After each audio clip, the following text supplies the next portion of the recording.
Welcome to Invested in Climate. Protecting the planet and decarbonizing the global economy is the challenge of our time. Never before have so many people rallied around a common cause. We all have a role to play, and the opportunity we face is unprecedented. Invested in Climate aims to help people do more to address climate change through their work, investments, learning, lifestyle, and activism. I'm your host, Jason Rissman. I co-lead a climate venturing practice at the design firm IDEO, supporting early-stage climate founders and organizations. I'm also an investor and startup advisor, and have realized that when it comes to climate action, I'll be a lifelong learner looking for the best ways to have a climate-positive impact. If you like what you hear, give us a good rating on Apple, Spotify, Google, or wherever you found us. Follow us on social, subscribe, and spread the word. Find episodes, sign up for updates, get in touch, and visualize your climate action at investedinclimate.com. Thanks for joining.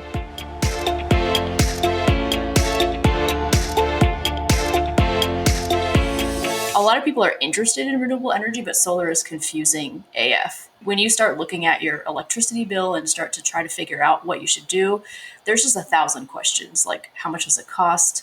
How, is it worth it? Like, what is a kilowatt? What is a kilowatt hour? What does this mean? What are the incentives? And we think all of those questions are just a huge burden.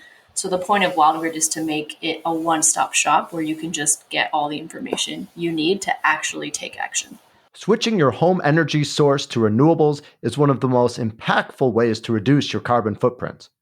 And yet, going solar is confusing, and many people feel it's prohibitively expensive. Enter Wildgrid Solar, a startup working to make solar accessible to more people. I sat down with Wildgrid's co-founders, Krystal Persaud and Parinda Darden, and learned a lot about how easy and affordable solar actually can be. Full disclosure, I'm a big fan of Wildgrid's fresh approach and effort to engage younger consumers, and I actually made a small investment in Wildgrid through an AngelList syndicate, which is an easy way to invest in startups and something I'll cover in an upcoming episode. If you don't yet power your home with solar, I hope you'll give this episode a listen and consider making the switch. Here we go. Krystal and Parinda, welcome to Invested in Climate. Hello. Hi. Great to have you here. Where do I have you both located today? I'm in Brooklyn. And I'm in DC. Fantastic. Wow. Co-founders building a company together, but virtually remotely. How's that going? Pretty good, honestly. When we first started the company, we decided we wanted it to be remote, and obviously COVID was happening and still making it work. It's great. As like a software engineer, I'm just on my computer all day anyway, so nothing really changed for me. That's awesome. Well, so glad to have you here on the show today. You are co-founders of a company called Wildgrid Solar. As you know, I'm a big fan of what you're doing. Let's start by understanding what it is. Krystal, can you explain what is Wildgrid Solar and what is the problem you're aiming to solve? Wildgrid is a solar marketplace where anyone can go on and find the best solar solution for them. What we do is we match people with the best local solar providers that are pre-vetted so that they don't have to do that research and that work to figure out how they can switch to renewable energy. We like to joke that a lot of people are interested in renewable energy, but solar is confusing AF. When you start looking at your electricity bill and start to try to figure out what you should do, there's just 1,000 questions, like how much does it cost? How, is it worth it? Like, what is a kilowatt? What is a kilowatt hour? What does this mean? What are the incentives? And we think all of those questions are just a huge burden. So the point of Wildgrid is to make it a one-stop shop where you can just get all the information you need to actually take action. Let's dig into this deeper. Why does this matter? What's the impact individuals can have by switching to solar? We're obviously biased, but we think that switching to renewable energy is the most impactful change you can have. And I think part of why Parinda and I started Wildgrid is just looking at this ticking clock of, we have like 7-ish years to actually control the, slow down the rising temperature of the planet. And when you look at the biggest emitters, fossil fuel production and energy production is one of the biggest ones. So just being able to reduce your emissions on that level and switch to renewable energy where you're not actually powering everything by burning fossil fuels and putting all of those gases into the air is huge. But it's a huge commitment again, in research and sometimes finances. And Wildgrid is trying to be that first step of unblocking that like burden and friction so that it makes it ridiculously easy for you to be like, solar. Oh, let me just plug in my information and see what's possible. Awesome. Parinda, you are Krystal's co-founder and you're the CTO. Help us get into the nuts and bolts of this a bit more. If I'm interested in getting solar, what will Wildgrid enable me to do? How does it work? As a consumer, you basically create a free profile on our marketplace. And we basically just walk you through the steps and the questions that we need to match you to your local provider. So if you're like a homeowner, we'll basically just match you to a like pre-vetted rooftop installers in your area. And we focus on small to mid-size, like local companies, because when you're putting such like making such a large investment in your property, you want like their customer support team to be just a phone call away. And if you're a renter, we basically match you with community solar farms that are in your area. And you basically just like create a profile, answer questions that take less than 7 minutes.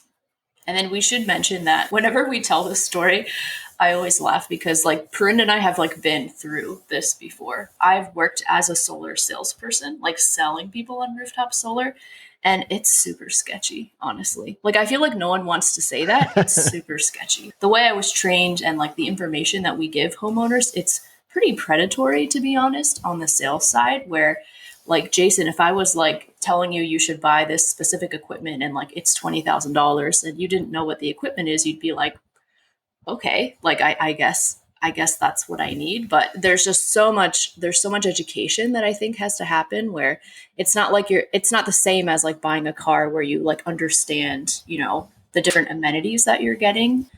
People don't know what inverter, what battery, what panels they actually need. And then Prinda's been on the other side of this. Yeah, I mean, I was basically just like being spam for 2 to 3 weeks straight by solar salespeople. And they were kind of, like the sales tactic is pretty aggressive and like antiquated, to be honest. So my wife and I were fortunate enough to buy a home in Queens, like right before the pandemic happened. So I saw it as a chance to actually install solar on the rooftop. And I basically went into like the rabbit hole of like trying to get as much information about installing rooftop solar as much as I can, and found basically like a lead gen website that Zillow recommended. And I trusted Zillow, so I input my information on that lead gen website. And they basically sold my contact info to, I don't know how many solar companies, but like a ton, like more than 10. And I was just like getting unknown caller number, like calling me almost every day, 2 to 3 weeks straight. They were leaving me voicemails. Also, like they were texting me, asking me about the condition of my rooftop, which I'm like, I haven't been up there in like forever. Like, and it's also really hard to get up there. And also like the surrounding environment of like my house, about the trees around me. And I'm just like, you're asking me without context. Like, also, who are you? Why are you asking me all these questions? And that's when I like reached out to Krystal to be like, do you actually know a company that you trust that I can actually talk to? I mean, needless to say, I basically didn't answer any of those like unsolicited calls and text messages. This is the origin story for Wildgrid. It was because of that frustrating experience that your conversation with Krystal turned into the beginning of your company. Yeah, I mean, I basically had an easier time finding general contractors to do home improvement projects than trying to get quotes for solar. Wow. And so I'm guessing that Wildgrid doesn't turn your clients onto a bunch of spammers and create the same sort of process. How is it different? And really, what's the benefit of going through Wildgrid rather than just Googling solar installation and picking whoever comes up? The benefit of going through Wildgrid is A, you don't get spammed. And I think unfortunately, because the solar industry, even though, it's new in the scheme of the world, right? It's only really been around for the past 20-ish years. Like Parinda said, the sales tactics are really antiquated and aggressive. And a lot of solar companies don't have marketing departments where they put together these sophisticated campaigns. They just buy your information and call you all the time. Like those spam calls you get for car loans or credit cards, that's what it's like. And it's really sales driven. So you don't get spammed. And it's sort of I joke that it's sort of are you familiar with Bumble, the dating app where the female makes the first move? It's the customer makes the first move. They're interested in solar. They put in their information. Like Parinda described, you then get a list of suggestions and recommendations of the best companies for you. And then you can contact them first and you control how you communicate with them. And you don't feel like you're just selling your information and then going to get spammed, because that type of experience is such a turnoff. And I think it's coloring the industry in a really bad way. Yeah, I like to tell people that Wildgrid is basically your personal shopper or a personal stylist for going renewable or going solar. It sounded like you also faced an educational need for understanding what technology do you need, what type of inverter, what size panels. Is that something that Wildgrid also helps with? Yeah, we act as a neutral third party where, every solar company has their own incentive and products that they're pushing, where you don't really know what you actually need because they're telling you what you need and including it in a quote. So by giving us your information, we can be that third party to be hey, this is actually what you need. Here are companies that provide that, versus you having to get, 3 to 5 separate quotes with all of these different terms that you don't understand. We're telling you what makes sense for you. And then we are building out blog content and a lot of information, just teaching people what the standards are so that they don't feel like they're getting scammed and they understand what's going on. So there's a valuable service that you're providing. As a solar customer, do I pay more by going through Wildgrid rather than directly going through a solar vendor? No, you don't. The solar partners, we work with the solar partners on a commission basis. So the price tag that the solar customer pays will always be the same. Fantastic. So your mission is every person on the planet deserves affordable access to renewable energy. Powerful idea, but quite challenging in practice. In the US, let's take the case of people who don't own their own home, but rather rent. How is Wildgrid Solar helping renters go solar? As a renter that signs up through Wildgrid, we match you with community solar farms. So they're basically an offsite solar development that works with your utility. And what you do is you basically subscribe to participate in the farm, and you can actually save from 5 to 15% on your monthly electric bill. Parinda, you're a software engineer and the CTO. So I'm curious, how is Wildgrid using technology to offer something unique? What really is technology enabling you to do that's really different? I think my role as a CTO is basically building a platform that is user-friendly. I feel like user experience is everything, especially when you're trying to switch to solar, which is such a complicated problem to do, or even confusing for renters and homeowners. I feel like all I care about is just the user experience, providing the best possible experience for someone who's trying to switch as possible. Great. And Krystal, you're a designer. As you know, I work at IDEO, and so I'm very interested in and a big believer in the role of design and addressing the climate crisis. How has your design background been helpful for your role with Wildgrid? It has been a journey, honestly. Sometimes I just think about it. How did I get here? Designing basically a really user-friendly software solution for solar. So the first leg of my career, well, I guess to take a step back, I am technically a trained industrial designer. So designing three-dimensional interactive products. I went to Georgia Tech. My first sort of leg in the startup world was I was director of product at Little Bits, this interactive toy company designing basically electronic Lego-like pieces where kids could build robots and STEM toys and things like that. And that's really where I got really into electronics and would nerd out on building electronic enabled stuff. That's awesome. And it actually was when I was at Little Bits designing these experiences for kids, where I just started to realize like so much energy and thought and like design details go into these products like toys. Like from, the moment the kid opens the box and then gets the instructions and then opens this and puts the first piece together. And I was like, wow, like we spent months like obsessing over getting this like one toy experience to be so great. But like this type of detail and attention doesn't happen in fields where it actually needs it. Like, and I think in college, I was always so interested in sustainability and did a number of sustainability projects that were more conceptual, like never made it to market, but then was starting to get more and more frustrated, I think around like 2018 of just like, seeing what's happening in the world and seeing all the alarms sort of be set off in the news of like, wow, we really need to focus on climate. And that's when I realized like, wow, like what if I took some of this design detail and like put it towards something that would make a bigger difference and actually go towards, I think about that 7-year number like 100 times a day, just being like, oh God, like 7 years is really fast. Like, how can I maximize what I'm actually doing to help that? Came from designing toys and like trying to create really fun things. Probably towards the end of my time at Little Bits, I had designed a build your own remote controlled R2D2 toy, which I'm a huge Star Wars fan. And I was like, this is the coolest thing I'll ever make. I worked with Lucasfilm. Like now I'm going to switch. Like I got to do something else. And I actually started a whole company before Wildgrid called Wildgrid Solar, where I designed these little 10-watt solar panels designed to hang in your window. I think that they were called the most adorable solar panel around. Yes. We called them like the cutest solar panels you like didn't know you needed. But similar to what Parinda was saying, that whole company started because I was a renter like in New York. I wanted to switch to renewable energy and just had no idea what I was doing.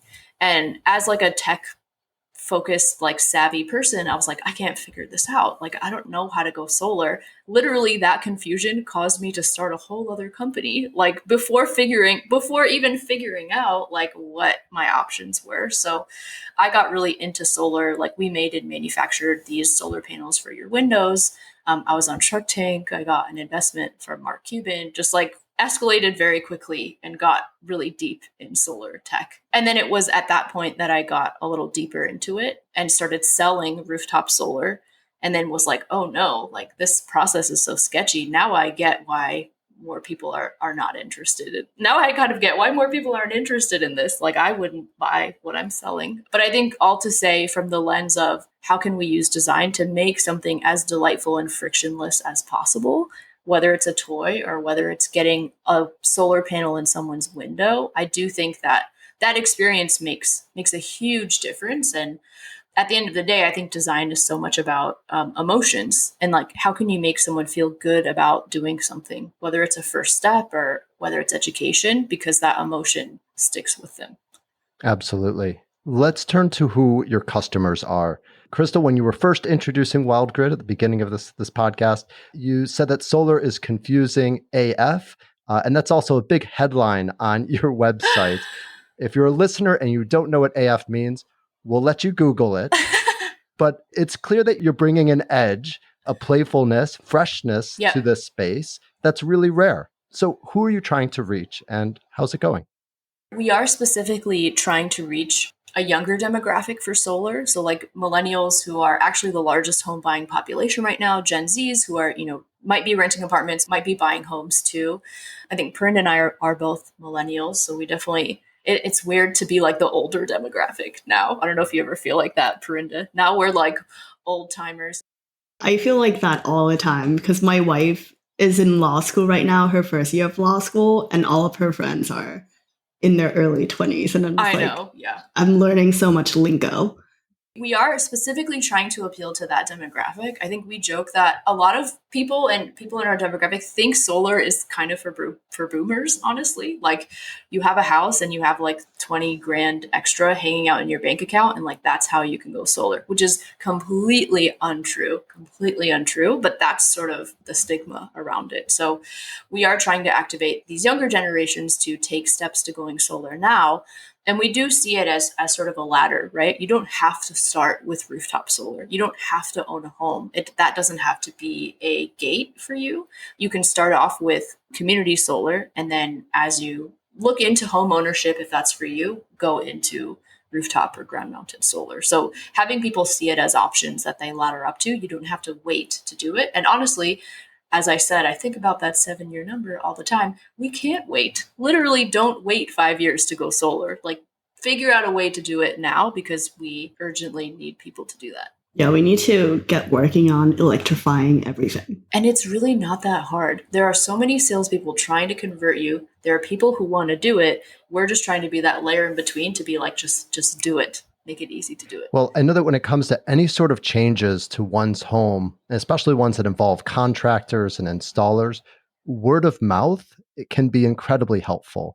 And for companies in the past, like Solar City, now Tesla and Sunrun, getting customers to talk to their neighbors absolutely played a role in their success. They just have the built-in trust of not just the process, but also who's going to be stepping onto their roof or ringing their doorbell. Is that something that you're thinking about? Or are there any unique ways that you're fostering a community of switched on solar advocates? Community is a huge part of Wildgrid. And I think the way that we're tackling it right now is really working with community-based organizations. I think part of our approach that's really different from Tesla and Sunrun is that we're purposefully sort of staying in these small pockets of communities and growing in more of a grassroots way. So instead of national retail partnerships like Home Depot that like Sunrun and Tesla has done, instead of this huge sort of like blanket branding, we sort of refer to Sunrun and Tesla as like big box solar, if you will, where they have a huge presence, but like not the best customer service, not necessarily the best prices, and not the best products, to be honest. Like they don't have the best solar panels. And there's a lot of this could also be a whole other podcast, but there's actually like whole solar companies that exist to repair Tesla installations, which is like I find kind of hilarious because when you think of solar, you think of Tesla, but they repeatedly like don't do the best job on installations if you read reviews. So anyway, so we really think the right approach to hitting people and getting them to convert more to solar is being very, very localized, which is why we want to lift up these small to medium local solar installations where there are over 10,000 solar companies in the country. You've just never heard of them. And a lot of them are these family-owned businesses that work in your neighborhood. So part of our mission is to really lift these people up. And then part of that is partnering with local organizations. Like we just did a partnership with a local coffee shop in Brooklyn to like help their customers learn about solar. So that same sort of word of mouth where you're hearing about solar at these cafes, coffee shops, stores that you trust and frequent, and they're helping their customers go solar. So, but yeah, trying to be very grassroots about it and target very specific locations and letting them know that we're local, like we're at your local coffee shop, we're connecting you with local, I'm in Brooklyn installers. We're not going to try to sell you on, this installer that, wouldn't be able to drive to your house in an hour if something went wrong, which is the type of service that you want. Really, your model is built on partnerships, including partnerships with solar installers. If there are any solar providers listening to this, what should they know about Wildgrid? Why should they partner with you and how do they do it? Wildgrid is built on partnerships with installers. And I think part of why we love our partners and why they love us is that we are reaching this younger demographic that they're not really set up or built to reach. So we are specifically looking to connect with Gen Zs and millennials and helping them go into solar, which historically solar has really been targeted at people, more in their 50s and above, like this, for lack of a better word, boomer demographic that has owned a home for many years, has a lot of extra income, and sees solar as maybe a luxury on top of sort of everything they have. We're doing something a little different. So I think for solar companies that don't have a strategy to reach these younger demographics, don't want to make videos and education online to try to convert them, that's what we're doing and that's what we're good at and care about. And then I think on the other side, they know that we're working locally. So we're not going to be, putting them on the platform and then undercutting them by sending everyone to Sunrun. Like we're specifically trying to lift up these local partners and like helping them get their name out there. So I think like the missions really align with these small to medium installers. And we're also not sending one customer 10 different companies that they have to compete with. We're only setting them a select few, and then the customer choose who to talk to. So you're not like competing to make your quote as low as possible. Parinda, before you use the phrase, we need to electrify everything, we know there's a need not only to switch to renewable energy, but also to electrify everything. This means replacing gas appliances with ones that are plugged into a solar-powered grid. Does Wildgrid have a role to play in the broader home retrofit and efficiency space? Krystal and I have been talking about this a lot, that our marketplace, like we want to be known for renewable energy and home efficiency marketplace. But right now we're just starting with solar because that's what we know best. But in the future, like we want to be the place that people come to when they think of replacing their HVAC system, looking for like electric appliances to go solar, or even like window ceilings, or like looking into geothermal for their home. So like that's like our long-term goal. Yeah, so I would say in the future, Wildgrid would be playing a lot. What excites us too is that because we're building this like tech-enabled platform where we can recommend people things, we're not like tied to any specific technology. So like who knows what is going to be coming out in 5 years that will be a new addition to homes, and we can sort of easily fold that into the mix where, you know, we're not tied to a specific type of hardware, which I think is where like the software aspect of the business is exciting. That excites me is like, you know, when I think like different colored and different shaped solar panels and solar shingles and solar flowers and like all, there's a lot of new things that are going to come up, and we can like easily partner with these companies working on these cool new technologies and like fold them into the marketplace so more people can access them.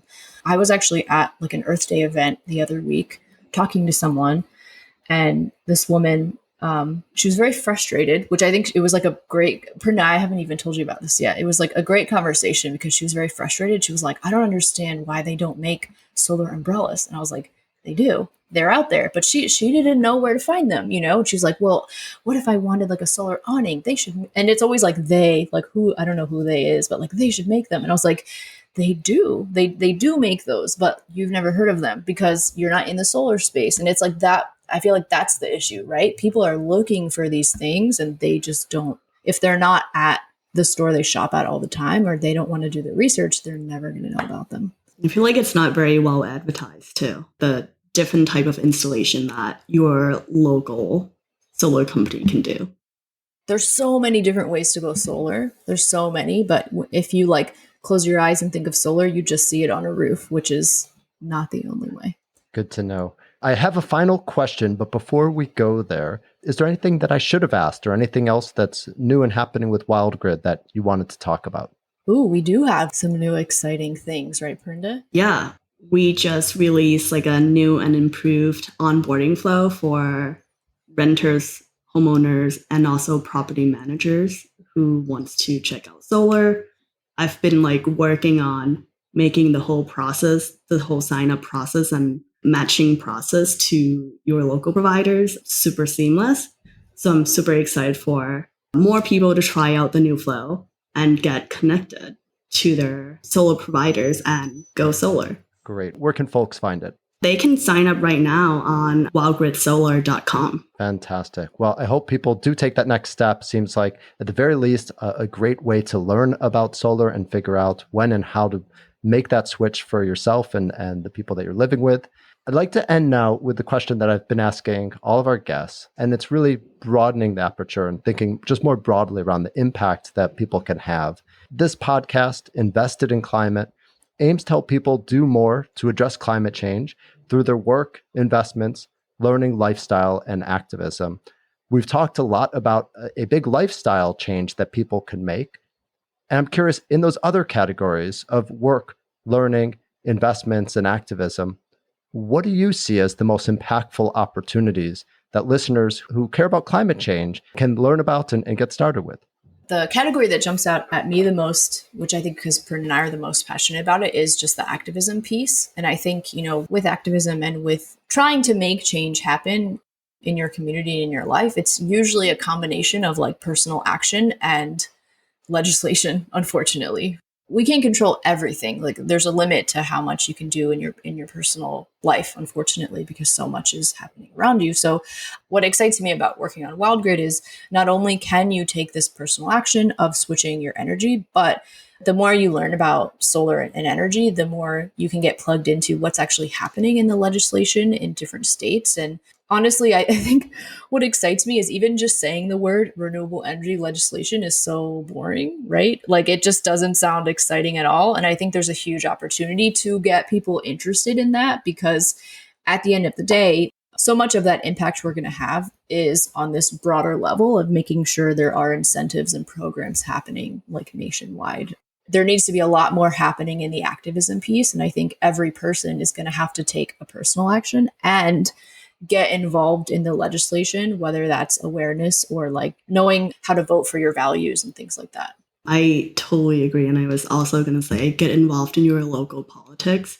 Vote in your local representatives who believe in science and climate change. There are so many policies out there that are so complex, but most of them, like, I guess, like the local legislatures and policies are going to be super important in electrifying your local grid system. So basically just like voting people who believe in science and climate change in. Corinne and I obviously live and breathe like solar and energy, but you would think that it's like a win-win for everyone, right? Like energy gets cheaper, there's less emissions, but there's always entities and bodies fighting against it. And there's been a number of solar taxes pop up in the last year in a number of states trying to make it more difficult to go solar. And the average person doesn't know that, I would guess. So just those local elections are really important because if you vote for what you want, like in theory, your representatives have an incentive to also vote the way that their constituency wants. And if you're not voting and if you don't know what's up for debate, then that's where everything breaks down. So just be active and be involved. Well, we've got our next steps. We will check out wildgridsolar.com. Yes. We will vote and we will get involved locally. Krystal, Parinda, thank you so much for this really exciting conversation and best of luck with Wildgrid. Thanks, Jason. Thanks for having us. Thanks for joining us for this episode of Invested in Climate.